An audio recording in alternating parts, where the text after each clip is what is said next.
Hello and welcome to episode 50 of the Ohio Huntsman podcast. And this week we talked to John Windau from the Division of Wildlife about their controlled hunts opportunities. So if you listen to this episode, shortly after it comes out, there'll still be time to enter into the controlled hunts, enter into the lotteries for those. And there's also some opportunities that may come up throughout the year that we learned about in this episode. So there's good information on that.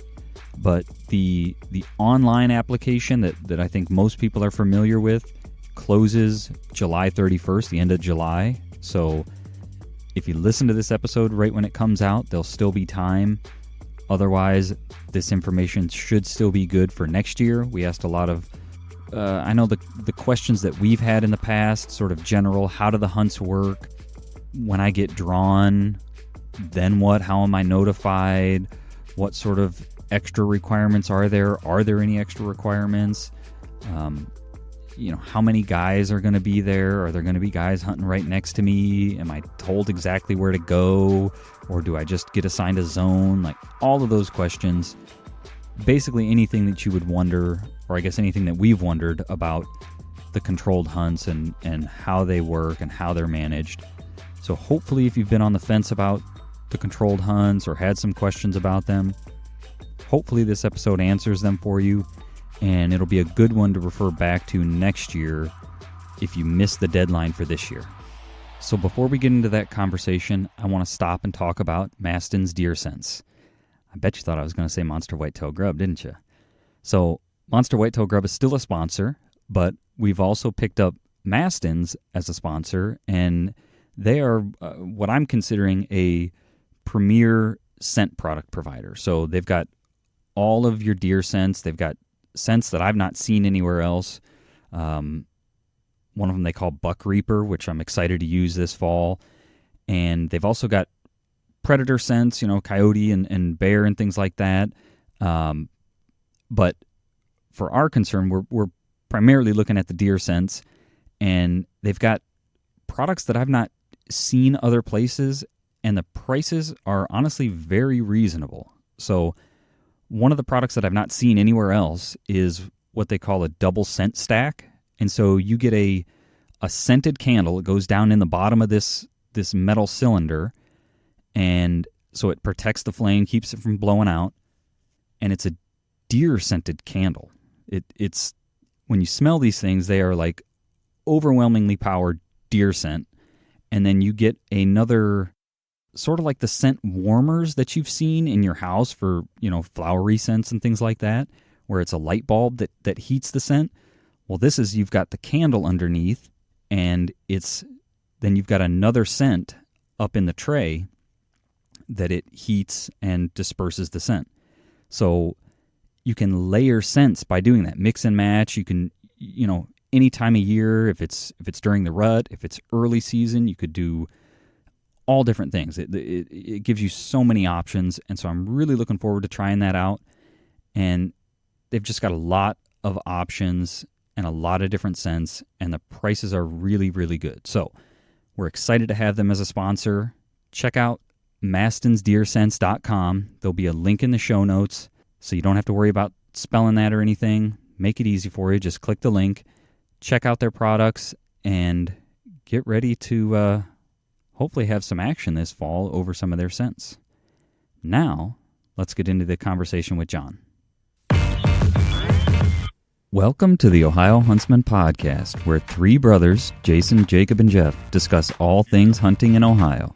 Our goal is to be your source for accurate and reliable hunting news and conservation issues in the great state of Ohio, as well as some fun and interesting conversations along the way. This is the Ohio Huntsman podcast. Are you listening? All right, we've got John Windau on the show today, and we are going to talk about the ODNR controlled lottery hunts. So, John, first of all, I want to thank you for taking time out of your day to talk to us. I know it's after normal working hours, so I really appreciate you taking time to talk to us. Not a problem. Thank you for having me. Yeah. So, if you would, could you kind of tell us and the audience what it is you do for the ODNR, and I guess your title and some of your responsibilities, if you will? So I'm the communications manager, and essentially I oversee our outreach efforts in terms of communications. So things like our social media, our magazine, news releases, kind of all anything that basically that goes out to the public. Okay. And how long you been doing that? I think I've been in this role maybe 5 years. I've been with the division about almost 25 years now, though. Oh, wow. Okay. All right.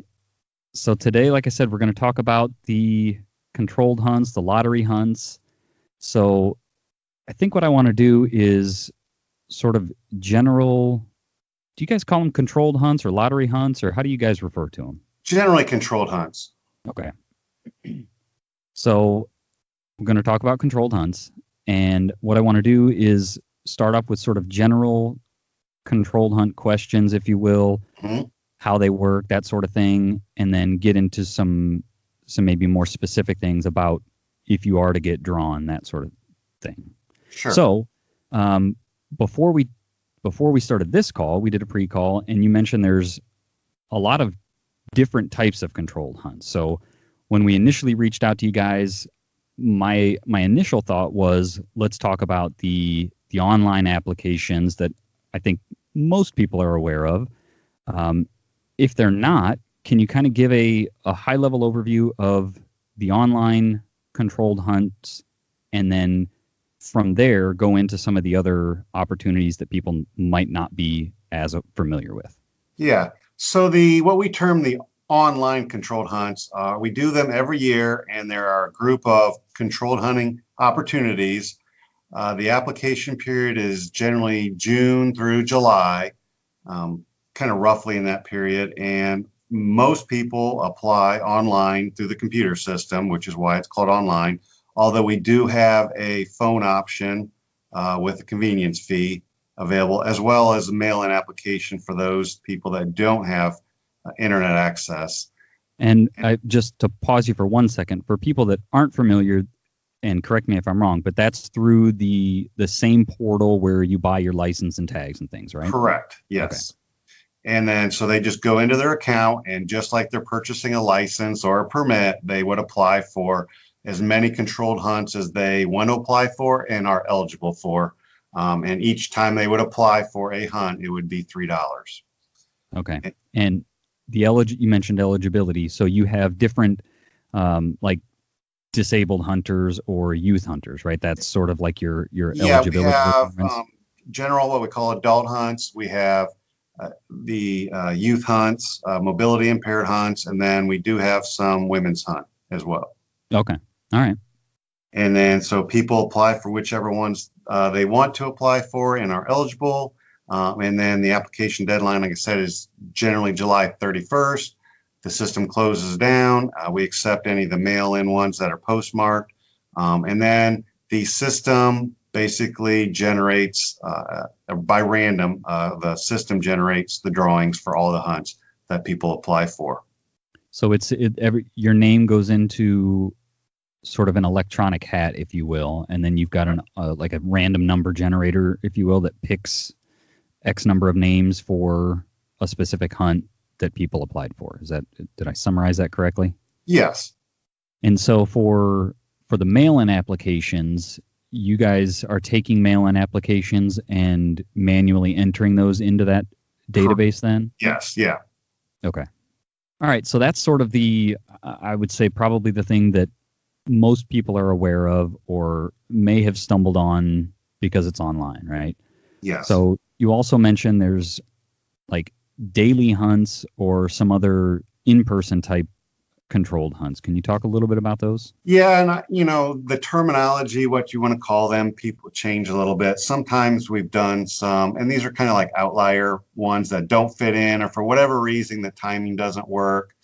And for a variety of reasons, we do other application ways. And so one of those is kind of like a postcard and these would sometimes are hunts that maybe come up at the last minute or whatever, or we working with, say, a partner agency, a metro park or something like that. And those would be ones that we work, and then people would mail a postcard. And those, again, are generally smaller for a smaller number of people. And then, again, those are random as well. And then we also have the in-person style where someone may show up at a set time and location. We do a news release ahead of time. We announce it on Facebook and social media and that. And people show up and they sign up that day, and everyone's name and what card gets put into a big hopper, and they generally they'll pull them out or pull their number out or whatever, and then they get selected for specific units or hunt dates and those kind of things. And then lastly, we have what we call our daily draws. And that would be where a hunter would show up to that day that they want to hunt. And there's X number of slots that day, and they show up and you sign in, you register, you get a number, and then that gets thrown into a hopper. And again, as you get drawn, you pick what unit you want based on the order you're selected. So how are people made aware about those, like the daily ones you mentioned? Again, we do announce, have some of that on our website. A lot of times it's word of mouth. We do put some of that information out through news releases, but again, a lot of that is people are aware of those. They see them. They see them online. We do have all that information on our website under the controlled hunting opportunities. Okay. So one thing you mentioned, the smaller or the postcard hunt opportunities. You said, it might be like a last minute thing. What would cause a controlled hunt to be a last minute scenario like that? A lot of times maybe a metro park or a municipality would come to us and it's too late to get into this, to put this in the system, or maybe it's smaller and they don't want, thousands and thousands for like 5 people. If it's a smaller one for like 5 people. So generally we kind of work with them, do a news release, a local news release or a news release to go out and inform people about those opportunities. So do all of the Metro Park hunts, are they kind of in connection with you guys, or can Metro Parks offer hunts on their own? They can do both. Sometimes they want to partner with us for a variety of reasons. Sometimes, and our involvement can be limited.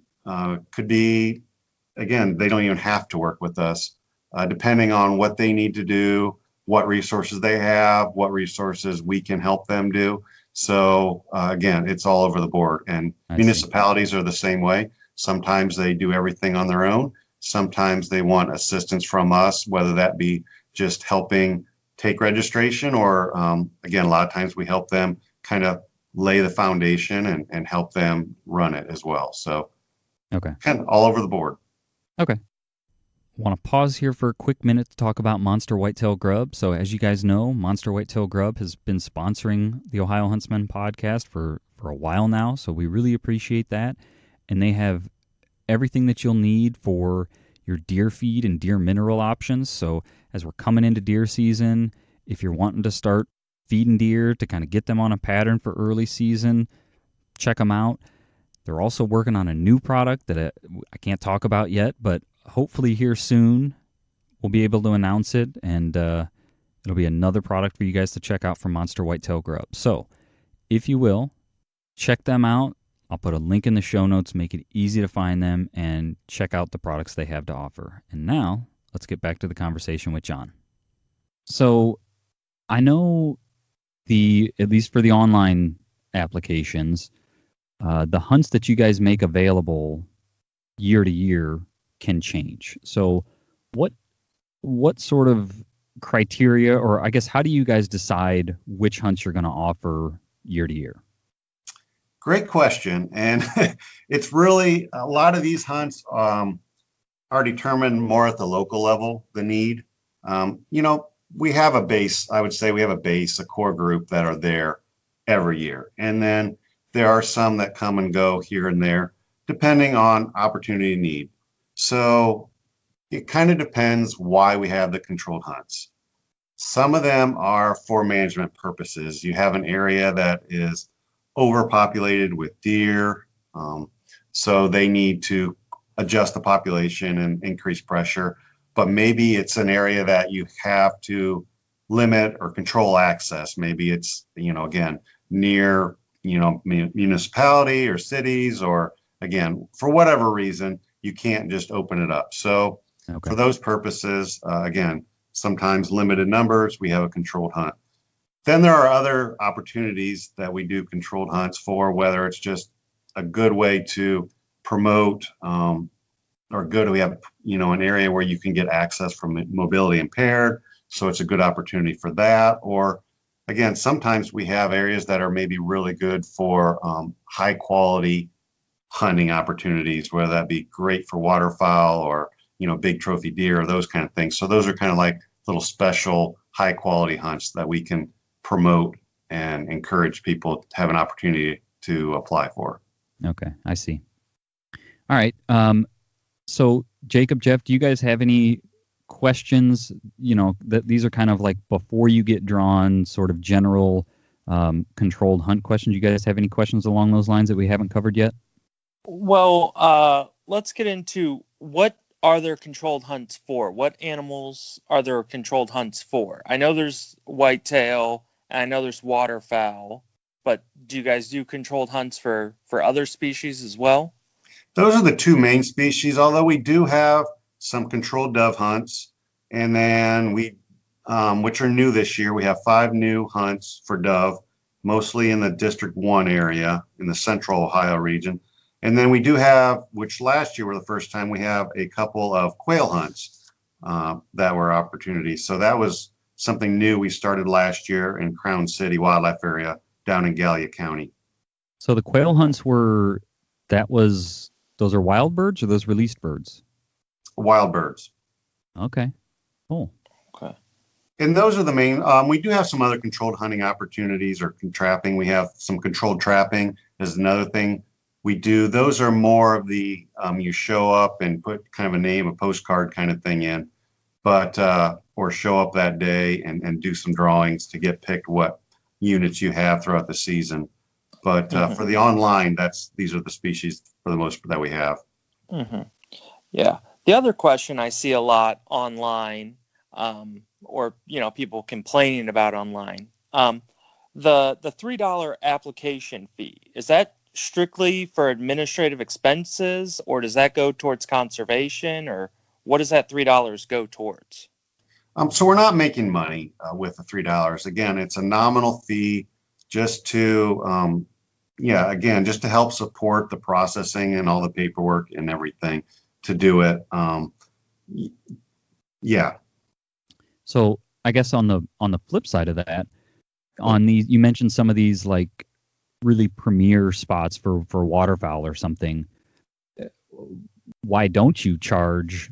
Because I know like some of the western states, right? They've got application fees and things, and it's much more than $3, right? And if you get drawn, then you buy your tags or whatever. Is it just your guys' standard practice to not sort of make that as a conservation funding avenue, or why don't you guys, I guess, for some of the more premier controlled hunts, charge more? Yeah, and that would be an administrative decision. I know, for us, it's not a moneymaker. Again, a lot of these are management, so we want to encourage people to apply and hunt. The other ones are, again, opportunities. So, yeah, we've not done that as a moneymaker option.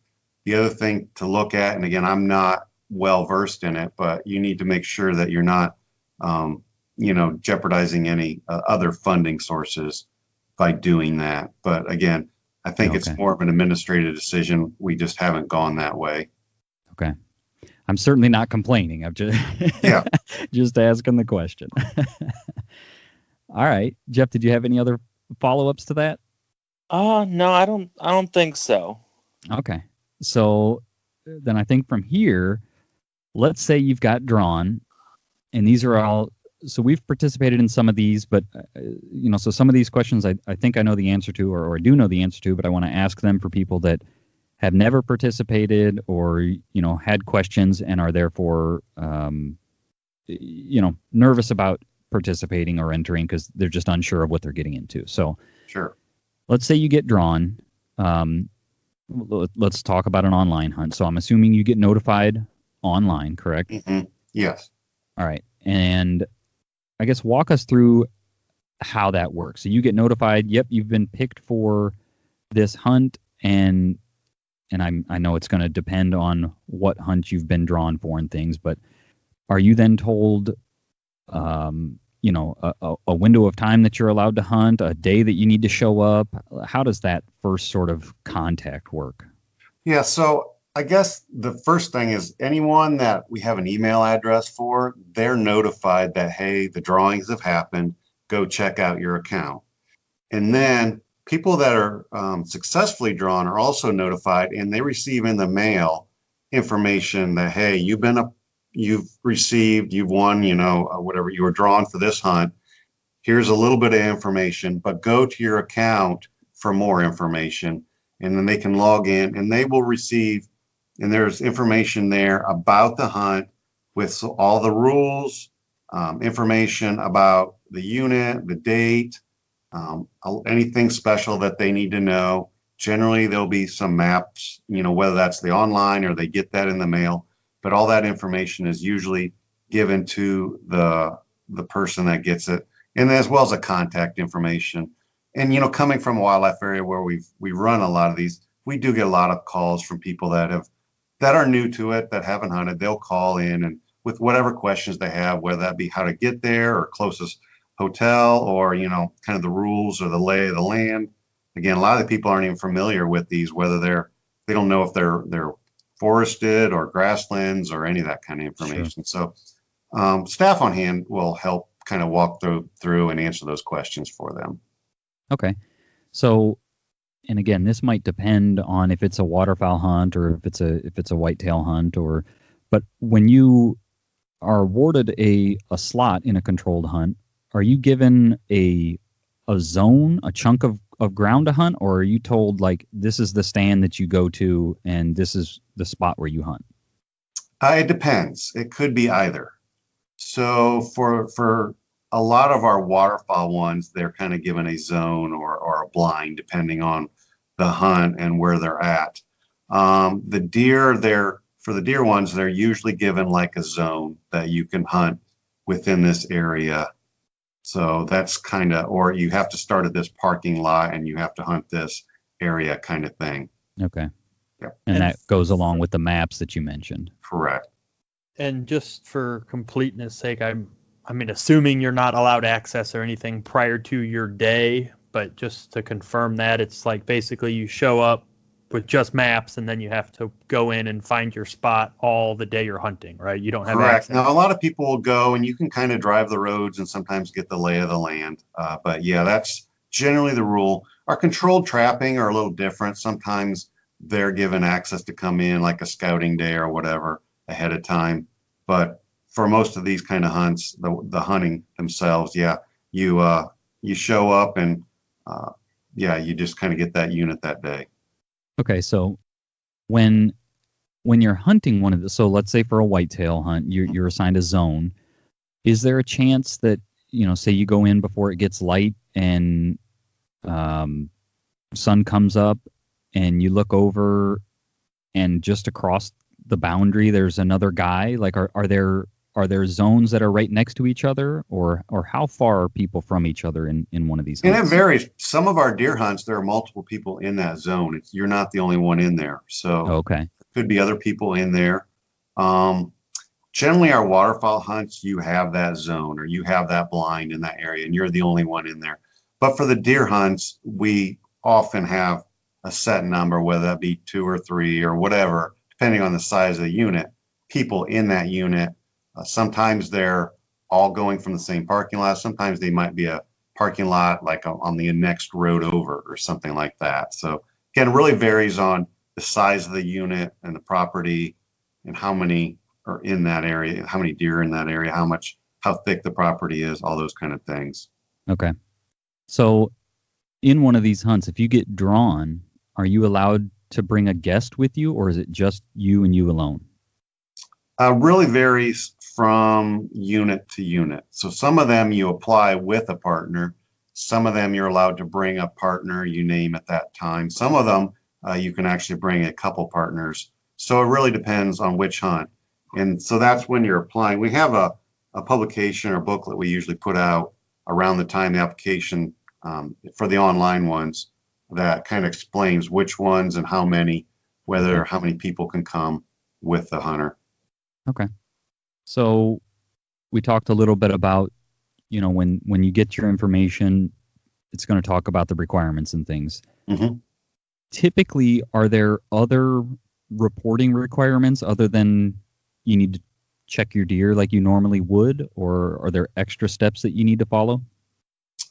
Obviously you check in when you get there because they want to know you've showed up. They go through additional rules and regulations, safety procedures, anything else. They just make people aware, where the boundaries are. Again, any of the other rules, because again, these are limited access, controlled access. So there's special rules that apply. And then again, people go out and hunting, follow the rules, have a successful day. Whether it's successful or not, they often have to come back and check in just so we know they're done and they're gone. And then again, if they've shot, deer hunts, obviously you have to check in your deer, but waterfowl hunts, they'll typically come in and check in any birds they shoot. They'll age and identify all those and keep it for data purposes. Okay. So reason I asked that is we participated in one of the Metro Parks hunts, and one of the requirements there was, not only did you have to, or no, now that I'm thinking about it, I don't know that you used a state tag. Anyway, you had to call like the park ranger, and they had to come out and give you a slip of paper saying, yep, we were here. Everything's on the up and up, as part of participating in that hunt. And then when the hunt was done, you had to submit a survey on, wildlife observations and things like that. How many deer you ended up taking, that kind of thing, as I'm sure as a data collection tool for them on how effective these hunts are being. And that actually, if you didn't return that survey, I think it precludes you from entering into that controlled hunt application system in the future. So it was, they placed a pretty high premium, I guess, on that information. Yeah. And we do, like some of our daily drawings, they take for waterfowl, they take information like that when you return your permit, whether you've shot any birds or not, how many hours you've hunted, because that kind of helps them an idea on pressure. If you get 5 birds in 1 hour, that's a lot different than 5 birds in 5 hours. So they look at that kind of pressure that's happening on those to help manage those and adjust those. So, okay. So another question, if in the archery hunts, is there any kind of a archery proficiency requirement, meaning you've got to show up at some prearranged date and, shoot 3 arrows within an 8-inch circle from 20 yards or something? Are there any kind of proficiency requirements? Not the division hunts, none that I'm aware of, at least. All of ours are open. Now, I do know a lot of the metro parks or municipalities, when they do controlled hunts, they do those. Mm-hmm. Again, most of our controlled hunts for the Division of Wildlife are on wildlife areas. They're just in, again, refuge areas or maybe on a hatchery, those kind of things. So I see. Those are more closed areas we're allowing people onto, versus a little different when you have, again, right in about butts up to someone's neighborhood, something like that. Yeah. Okay. So I guess kind of continuing in this vein, let's say you shoot a deer and you've been assigned a zone, right? You shoot a deer inside your zone and it runs outside of your zone. Mm-hmm. How do you, what are the typical guidelines on handling a situation like that? And those are usually handled, they'll let you know what kind, because every area might be a little different on how they handle that. And that's not uncommon. But the morning, that's one of the reasons they have you check in the morning. They go through the rules and they'll generally tell you what to do in those kind of situations, whether they're, how to handle that. If they come back and check first and they'll go and retrieve it, or how they want to do that. Okay. Again, all of them are a little different on how to do that. Okay. All right. Jake, Jeff, you guys been quiet. What kind of questions do you have? Yeah, so I know some of these controlled hunts are on sort of more high security areas, property that's owned by NASA or by the military. Is there any special requirements to be able to get onto those facilities? Are you required to do a background check or anything like that? That's a great question. And yes, particularly for the NASA hunt, there are special security background checks that you need to have done. And so, all that information does get relayed to you, and we have it on our website when that happens, because those are federal facilities.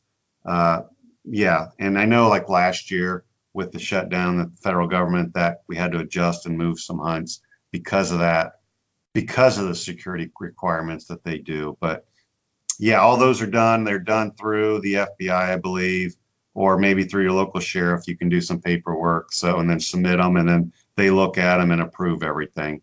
But that's a great question.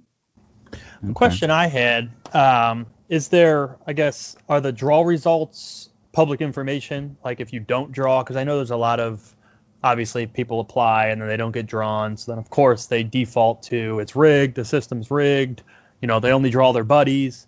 So like, are the results public? Can you go review who's drawn for what hunt? That's a great question. I don't remember. We've had some system changes, and I apologize. I'm not sure. I know in the past we've listed all that with a caveat. The youth ones aren't. I think the youth ones are listed under the parent, but I believe the adult ones are listed as least who's drawn. Okay. And it's just a list of, yes, who's drawn. Okay. Dates. Okay. And is there any, if you are drawn, is there any type of period of time where you're not eligible to be drawn again? Like say 2 years, 3 years, like if you're drawn? Nope. We don't do any of that kind of point system drawing. Okay. So one thing to jump back on the background check thing, are you required to have a background check before applying, or it would be before you hunt. Okay. And again, that really applies to like the NASA hunt. Okay. And maybe the ones up there in Northeast Ohio at the old Ravenna.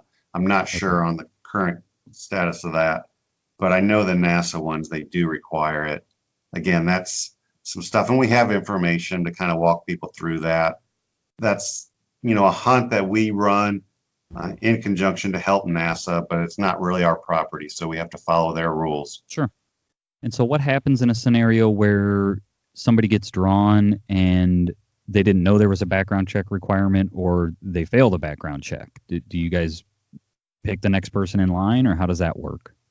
I'm not sure. That's a great question. I don't know. Okay. I don't know that. I am assuming it goes left blank because we don't have the option to go back in and redraw and notify everyone, and they wouldn't have time to go do that background check. I see. Again, people are showing up and having all that completed. So. Okay. All right. Jake, Jeff, you guys have any other questions? John answered all my questions flawlessly, so. I don't think I have anything else. Okay. Yeah, I think that's ran through most of the burning questions I had and kind of what I had seen, from the public. So yeah. All right. I did have one other. This is more just comes from a complaint I've heard, not really a personal question. But I know there's been some like feedback, just again, people complaining on the internet. Like, how do you handle the situation where, because it's a, government quote unquote hunt, the ODNR or whatever sponsors it, but then like, is there any type of, or is it as long as you have a license, you can apply for it? Or is there do you have to be a resident of Ohio, or can out-of-state hunters, as long as they have an out-of-state license, apply? Yeah, as long as they have a hunting license, people can apply, whether they're, again, non-resident, resident. Yeah, we don't have anything like that. Obviously, other than like the youth things, you have to be a youth and qualify as that. Mobility impaired, you have to qualify for those. But again, yeah, non-resident, residents, anyone, as long as you have a hunting license, you can apply. So, Jake, you've seen people complaining about out-of-state people being able to apply? Yes, basically out-of-state people, or the other issue that I've seen come up is when my question was sort of a loaded question about are the results posted, because I know they used to be because I've looked through them before. I don't know if they still are, obviously, if things have changed, but I've also seen issues where, just solely based on someone's last name, people assume that they don't pay taxes, and then how are they qualified and that kind of stuff. I've seen a lot of animosity towards that in some of the groups online. Interesting. All right. Well, John, is there, I guess, any closing thoughts you want to leave us with on the controlled hunt front? Yeah, just check out wildohio.gov if you're interested in any of the controlled hunts. Again, as we get them, we post them and post the rules. The online ones generally close July 31st.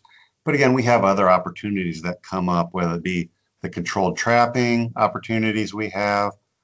There are, again, some of these other ones that pop up, shorter, smaller ones, local ones. And then, again, we do have the Castelia fishing drawings that come out in the spring. So that's another controlled opportunity for people to get out there. And again, just opportunity to get out and enjoy our resources. Awesome. So we'll be sure to put a link to that in our show notes so that people can find that easily. Mm-hmm. And if people have questions about any of this, what's the best way to get those questions answered? You can always call 1-800-WILDLIFE. That's our call center, and they're very knowledgeable about our controlled hunts.